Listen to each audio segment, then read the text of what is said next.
Welcome to time 24x7. Srividya Kakatiya university student campus లో ఉండలేక కుటుంబ సభ్యులతో ఇంటి బాట పట్టింది. అలా వెళ్లిన గంటల వ్యవధిలోనే సూసైడ్ అటెంప్ట్ చేసింది. రోజుల తరబడి నరకం అనుభవించి ఆసుపత్రిలో కన్నుమూసింది. అసలు శ్రీవిద్య ఆత్మహత్యకి కారణం ఏంటి? చోరీ నేపథ్యం అన్నది అధికారుల వర్షన్ అయితే, ర్యాగింగ్ జరిగిందన్న బాధిత కుటుంబం ఆరోపణ. ఇంతకీ ఏది నిజం? సీనియర్ల వేధింపులకు మరో విద్యార్థి కుసుమం అర్ధాంతరంగా రాలిపోయింది.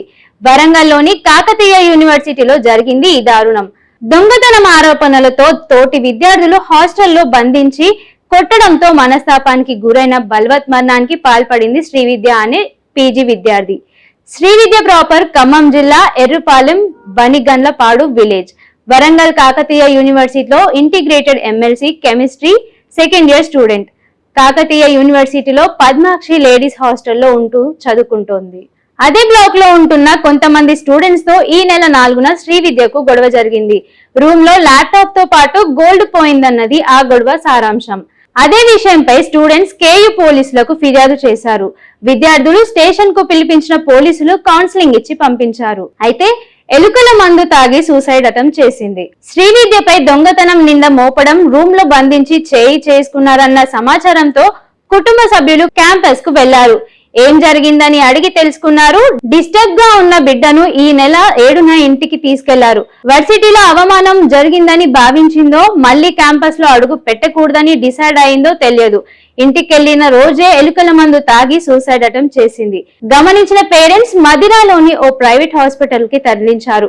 పరిస్థితి విషమంగా ఉండటంతో మెరుగైన చికిత్స కోసం హైదరాబాద్ లోని నిమ్స్ లో అడ్మిట్ చేశారు. శ్రీవిద్య బతుకుతుంది, ఎట్లా అయినా ఇంటికొస్తుంది, వర్సిటీకి వెళ్లి చదువుకుంటుందని కన్న వాళ్ళు భావించారు.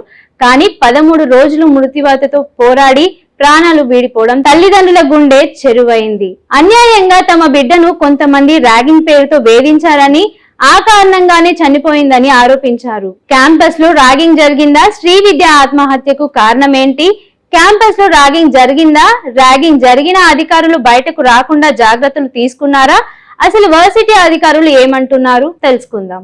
ఏది నిజం, ఏది అబద్ధం? హాస్టల్లో దొంగతనం నేపం, పిఎస్ లో కౌన్సిలింగ్, ఇది మాత్రమే అధికారులు చెప్తున్నారు. కానీ శ్రీవిద్య మాత్రం సీనియర్లు ర్యాగింగ్ చేశారు, నిర్బంధించి కొట్టారని మరణ వాగ్మూలం ఇచ్చిందని పేరెంట్స్ చెప్తున్నారు.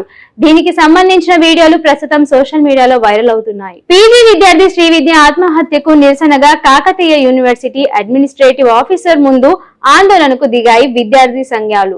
మృతురాలు శ్రీవిద్య ఫోటోలతో నిరసన చేపట్టిన విద్యార్థులు ఆమె మరణానికి కారకులైన వారిపై చర్యలు తీసుకోవాలని డిమాండ్ చేస్తున్నారు. అయితే ఇందులో ఏది నిజం, ఏది అబద్ధం? శ్రీవిద్య అంటే గిట్టని వాళ్ళు చేసిన కుట్ర ఫలితమే సూసైడా, లేదంటే తనే అనాలోచితంగా ఆవేశపూరిత నిర్ణయం తీసుకుందా? నిజాలేంటన్నది పోలీస్ విచారణలో తేలియాల్సి ఉంది.